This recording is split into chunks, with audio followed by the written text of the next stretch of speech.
Well, there's a lot happening in a lot of different places. Here, the clashes have been going now for 3 or 4 hours, and if you look behind me, you can see the lines of Israeli riot police and soldiers. They've actually just moved in and gone up that road towards the 400 or 500 Palestinian protesters up there who've been throwing stones. Israeli undercover officers have gone in and made a number of arrests just within the last few minutes. Now, we've heard the sound of rubber bullets being fired, lots of tear gas in the air as well, and ambulances have been picking up the injured. Here, we understand dozens of Palestinians have been injured throughout the day. And there seem to be outbreaks of fighting of various types in other parts of the country, the Golan Heights, and now we're hearing on the border with Lebanon. That's right. Let me just run you through what we know. We know that in the Golan Heights, a number of Palestinian refugees living in Syria have apparently breached the border.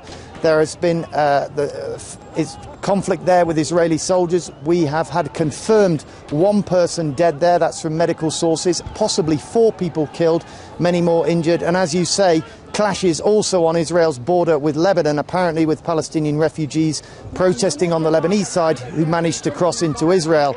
And lastly, in Gaza, where there were large Nakba Day protests right on the border with Israel, we understand as many as 45 Palestinians have been injured, some of them apparently from shrapnel from Israeli tank fire.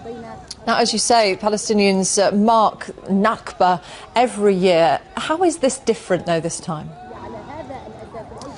You're right. Nakba Day, which literally means catastrophe in Arabic, marks the moment where hundreds of thousands of Palestinians lost their homes in 1948 after the creation of the State of Israel. There are protests every year, but it does seem that this year Palestinians have managed to mobilise a lot of people in a lot of different parts of Israel and the West Bank, but also the wider region. And I think what we've got this year is that Palestinians are feeling emboldened and inspired by the uprisings we've seen elsewhere in the region, in Egypt, in Libya, in Tunisia, etc.